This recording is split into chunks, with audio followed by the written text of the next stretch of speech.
एक फार फार दरिद्र व्यक्ती होता मित्रांनो. एक सुंदर विचार माणसाला आपल्या गरिबीतून सुद्धा कसं बाहेर काढतो ह्या सुंदर कहाणीतून मी तुम्हाला सांगणार आहे दोस्तो. एक फार फार दरिद्र ब्राह्मण होता. तो एकदा नगराच्या बाहेर भीक मागण्यासाठी थांबला आणि तितक्यातच प्रभू श्रीकृष्ण आणि अर्जुन तिकडून नगर भ्रमणासाठी निघाले. आणि नगर भ्रमण करत असताना अर्जुनाची नजर एकदम त्या ब्राह्मणाच्या लाईनमध्ये गेली. त्याने ते पाहिलं की ब्राह्मण भीक मागतो. अर्जुनाने रथ थांबला आणि ब्राह्मण देवताकडे गेला आणि ब्राह्मण देवताला म्हणला, ब्राह्मण देवता तुम्ही हे काय करताय? तुम्ही तर पूजापाठ वेद हवन पारंपरिक पद्धतीने चालवूनच आपला उदरनिर्वाह केला पाहिजे, मग तुम्ही भीक मागता? तो ब्राह्मण म्हणाला, राजकुमार मी काय सांगू, माझी परिस्थिती फारच बिकट आहे. मी खूपच दरिद्री माणूस आहे आणि आज माझ्याकडे खाण्यापिण्याचे सुद्धा वांदे आहेत. मी, माझी मुलं आणि माझी बायको सगळे काही उपाशी आहात. सगळे आपल्या अभ्यते त्यांनी सांगितले. मग अर्जुनाला दया आली. अर्जुनाने मग आपल्याजवळ असलेली 1000 मोहरा जेव्हा त्या सोन्याच्या त्या मोहराची पिशवी त्या ब्राह्मणाला दिली आणि मग अर्जुन आपल्या वाटेने रथात बसून निघाला. तो ब्राह्मणाने ते 1000 मोहराची थैली घेतली आणि मग आनंदाने निघून गेला. त्याचं गाव शेजारच्याच गावी होतं. त्याच्या गावी जात असताना रस्त्यात एक जंगल लागायचं. मग तो विचार करत चालला, आता माझं जीवन सुधारलं, ह्या एवढ्या पैशाने माझं चांगला उदरनिर्वाह होईल. मग एक सुंदर घर बांधेन, मग बायकोला कपडे घेईन चांगले, मग मुलांना कपडे घेईन, एक रुबाबात मी आता राहू शकेन, असे स्वप्न बांधत बांधत तो चालला होता. आणि जात असताना ज्यावेळेस जंगलामध्ये पोहोचला त्यावेळेस त्याच्यासमोर 2 चोर येऊन थांबले. त्या चोरांनी त्याला डरडावून, भीती दाखवून, कुऱ्हाडीचा धाक दाखवून त्याच्याजवळच्या मोहरा त्यांनी लुटून नेल्या. आणि मग तो ब्राह्मण पुन्हा दरिद्री झाला. खूप रडला. मग उठून आपल्या घरी गेला. घरी आपल्या बायकोला सांगितलं, भीती सगळी सांगितली. ते दोघेही रडले. मग असाच ती रात्र गेली निघून. मग सकाळ झाली. मग परत अजून ब्राह्मण तो त्याच नगरामध्ये त्याच ठिकाणी भीक मागण्यासाठी आला. मग दुसऱ्या दिवशी पण प्रभू श्रीकृष्ण आणि अर्जुन मग नगर भ्रमणासाठी निघाले. मग पुन्हा अर्जुनाची नजर त्या ब्राह्मणाकडे गेली. अर्जुनाला आश्चर्य वाटलं. अर्जुनाने रथ थांबवला, त्या ब्राह्मणाजवळ गेला. ब्राह्मणाने, ब्राह्मण देवता तुम्ही कालच तर मोहरा दिल त्या, मग तुम्ही परत आल, हा काय लालच आहे? मग ब्राह्मणाने रडत रडत सगळी आपबीती सांगितली, काल घडलेला प्रकार त्याला सांगितला, माझ्यासोबत झालेला अन्याय सांगितला. आणि मग पुन्हा अर्जुनाला दया आली. अर्जुनाजवळ एक मौल्यवान असे 2 हिरे होते. त्या अर्जुनाने 2 हिरे त्याला काढून दिले आणि ते हिरे घेऊन मग ब्राह्मण परत आपल्या गावी निघाला. अर्जुन परत आपल्या रथात बसून भ्रमणासाठी पुढे निघाला. पण परत अजून ते हिरे पण तेवढेच मौल्यवान होते असल्यामुळे तोच विचार करायला लागला, हाय ब्राह्मण हे 2 हिरे विकायचे आणि अनमोल असा भरपूर पैसा घ्यायचा, मग घर बांधायचं, मग मुलांना कपडे, बायकोला दागिने, असे अनेक स्वप्न, सुंदर सुंदर स्वप्न बनवत विचार करत करत तो चालला होता. कसा बसा आज तो घरी पोचला. घरी पोचल्यावर मग नमो त्याची पत्नी पाण्याला गेलेली होती आणि मग पत्नी येईपर्यंत मग थोडासा आराम करावा म्हणून एका मटक्यामध्ये त्यांनी ते 2 हिरे ठेवले आणि मग आपल्या खाटावर जाऊन झोपला. इकडे त्याची पत्नी पाण्यासाठी गेली असताना तिचा पाय घसरला आणि तिच्या डोक्यावर जो मटका होता तो फुटला. आता तिला तर पाणी भरायचं होतं. मग परत ती घरी आली आणि पती झोपलेला होता, त्यामुळे तिने त्याला उठवलं नाही आणि विचार केला की आता पुन्हा दुसरा मटका घेऊन जावा आणि पाणी घेऊन यावं. नमो पहा, तिने तोच मटका उचलला ज्या मटक्यात तिच्या पतीने ते 2 अनमोल हिरे ठेवले होते. तो मटका घेऊन, तिला त्याची कल्पना नव्हती, पाणी भरायला गेली आणि जसं पाणी भरण्यासाठी म्हणून नदीमध्ये मटका आडवा केला तसे ते 2 हिरे नदीमध्ये वाहत गेले. बघा काय चमत्कार किती आहे बघा. माणसाच्या दैवात जर दरिद्रता लिहिलेली असेल तर ती कशी बदलतच नाही. किती मदत करून सुद्धा दोनदा मदत केली अर्जुनाने, पण काहीही बदल झाला नाही. मग ती पाणी घेऊन घरी आली. मग परत ब्राह्मण उठल्यानंतर बायकोला आनंदाने सांगायला लागला, आणि आज परत अर्जुन भेटला. अर्जुनाने मग मला अनमोल 2 हिरे दिले, ते बघ त्या मटक्यामध्ये ठेवले. ते मटक्याकडे बघायला गेलं तर तिथं मटका नाही. ते म्हणलं, इथला मटका कुठं गेला? ती म्हणली, मी पाणी आणले आता जाऊन. पळत जाऊन पाण्यात बघतो तर पाण्यात हिरे नाहीत. पुन्हा मग आपल्या नशिबाला, कपाळाला हात लावला आणि रडत बसले. तो दिवस मग परत तसा गेला. पण ते परत ब्राह्मण दुसऱ्या दिवशी येऊन परत अजून भीक मागण्यासाठी त्या लाईनमध्येच दिसला. परत तिसऱ्या दिवशी अर्जुन आणि प्रभू श्रीकृष्ण नगर भ्रमणासाठी निघाले.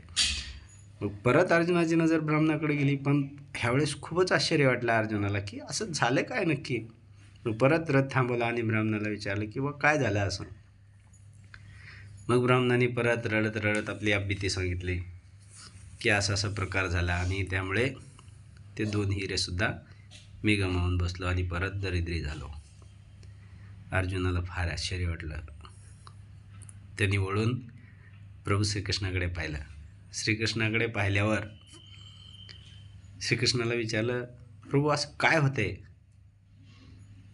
ह्या ब्राह्मणाचं नशीब का बदलत नाही? एक नजर ब्राह्मणाकडे पाहिली प्रभूने, आणि 2च नाणी, जसे काय आजचे 2 रुपये असतात त्याप्रमाणे त्या काळचे 2च नाणी काढून प्रभू श्रीकृष्णाने त्या ब्राह्मणाच्या हातात दिली, आणि ते दोघं रथात बसून पुढे निघाले. श्रीकृष्ण म्हणाले, अर्जुन, भाग्य असं बदलत नसतं. भाग्य अंतस्फूर्तीच्या निघाल्या सुंदर विचारानेच आणि ईश्वराच्या कृपेनेच बदलतं. अन्यथा त्याच्या नशिबात असलेले ते सगळे भोग त्याला भोगावेच लागतात. असं म्हणून सांगितल्यावर मग ते दोघे पुढे निघून गेले. ब्राह्मण मग 2 रुपये घेऊन निघाला. मग 2 रुपयेमध्ये हा काय विचार करणार आहे? आता दोन वेळेस त्याला पैसे मिळाले, धन मिळालं, त्यावेळेस तो सुंदर विचार करत निघाला होता. आणि ह्यावेळेस आता विचार करण्यासारखा विषयच नव्हता. 2 रुपयेमध्ये काय करणार? काय घर घेणार आहे का? बायकोला कपडे घेणार आहे का? मुलाला कपडे घेणार आहे का? दागिने घेणार आहे? काहीच नाही घेऊ शकत. त्यामुळं हा असा विचार तो मनामध्ये शिवलाच नाही. मग त्यांनी थोडासा विचार केलाच की राजपुत्र असून अर्जुनाने मला एवढं मोठं धन दिलं, पण प्रभू श्रीकृष्ण, लोक तर सगळे म्हणतात की हे ईश्वराचा अवतार आहे, प्रभूंनी मला 2च रुपये का दिले असं वाटलं त्याला. पण शेवटी एक सुंदर विचार त्याच्या मनामध्ये, प्रभूच्या हातात स्पर्श झाल्यामुळे त्याच्या मनामध्ये सुंदर विचार आला. म्हटलं काहीतरी लिहिलं असेलच, जाऊ द्या आता आपलं भाग्यच ते आहे, त्यांनी तर काय करणार, असं विचार करून तो चालला होता. मग रस्त्यातच एक माशी पकडीत होता, आणि नमो तिथूनच तो ब्राह्मण चालला होता, आणि 2 मासे त्या मासेमाराने काढून त्या टोपलीत नुकतीच टाकली होती, आणि त्या असं तडपडत होते 2 मासे. आणि त्या माशाला तडपताना पाहून ब्राह्मणाच्या मनात एक दयावान विचार आला.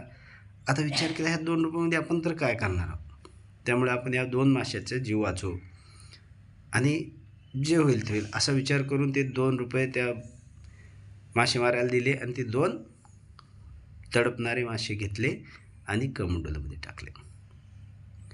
आपल्या कमंडलूवर टाकले, आणि त्यांनी विचार केला की हे मासे घेऊन आपण नदीमध्ये सोडावेत. मग तो पुढं निघाला, नदीच्या कडेला आला, आणि ते मासे सोडण्यासाठी जसा तो कमंडलू वाकडा केला, तर त्या 2 माशाच्या तोंडातून 2 हिरे ते बाहेर पडले. मासे त्यांनी नदीत सोडले, पण चमकताना मासे कमंडलूमध्ये चमकणारे 2 हिरे पाहिले त्यांनी, आणि तो आश्चर्यचकित झाला की तेच हिरे होते जे त्याच्या पत्नीने मटक्याच्याद्वारे नदीमध्ये सोडले होते. एक सुंदर विचार आणि एक सुंदर कृतीने त्याचे ते गमावलेले हिरे त्याला परत मिळाले. आणि मग ते हिरे घेतले आणि मोठमोठ्याने चिरकायला लागला. ते मिळाली म्हणून मोठ्याने चिरकायला लागला. जसं चिरकायला लागला तेवढ्यातूनच ते 2 चोर त्याच्या पाठीमागून चालले होते. नमो त्या चोराला वाटलं किंवा ह्याने आपल्याला ओळखलं आहे, आणि आता हा राजाला आपली तक्रार करेल, आणि त्यामुळे राजा पकडल्यानंतर आपल्याला मृत्यूदंड देईल. त्यापेक्षा आपण ह्या ब्राह्मणाचं धन त्याला परत करू आणि त्याची क्षमा मागू. पण त्या 2 चोरसुद्धा पळत आले आणि त्याच्या पायात पडले ब्राह्मणाच्या, आणि त्याला ती हिऱ्याचे थैली दिली आणि मग थैली दिली आणि माफी मागून ते चोर निघून गेले. बघा, एक सुंदर विचार, एक सुंदर कृती. त्याच्या नशिबात नव्हतं ते सुद्धा त्याला मिळालं. जे त्याच्या नशिबात नव्हतं ते सुद्धा त्याला मिळालं आणि जे गमावलेलं होतं ते सुद्धा त्याला परत मिळालं. आणि मग क्षणभर त्याने विचार केला. आत्ता लक्षात आली प्रभू श्रीकृष्णाची त्याला लीला की 2 रुपयेच का दिले. ह्या 2 रुपयामध्ये त्याचा सद्विचार होता आणि एवढं मोठं पुन्हा धन मिळालं, 2 हिरेही मिळाले आणि मग तेवढं मोठ्या 1000 मोहराही मिळाल्या, तरीसुद्धा त्याला तसे विचार आले नाहीत. त्यानंतर त्यांनी मग हा निश्चय केला की ईश्वर भक्ती आणि निस्वार्थ भावनेने सेवाच करायची, असा विचार करून तो घरी गेला आणि मग त्यानंतर तो कधीच दरिद्र राहिला नाही. त्याचं पूर्ण नशीबच पालटलं आणि तो पुन्हा धनवान झाला. त्याच्या घरी पुन्हा कधी दरिद्रता आली नाही. का? तर त्याने एका सुंदर विचाराला धरला. अंतस्फूर्तीतून निघालेला दयेचा विचार हाच आपलं भाग्य बदलतो. आणि कित्येकदा आपण म्हणतो की मी हे करीन ते करीन, असं काहीही होत नसतं. ईश्वराची कृपा जर तुमच्यावर झाली तरच तुम्ही चांगले विचार बी आणू शकता, चांगली कृतीही करू शकता.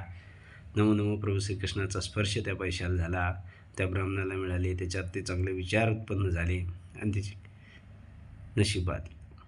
आता या कहाणीमधून तुम्ही काय शिकलात हे तुम्ही मला कमेंट करून सांगा.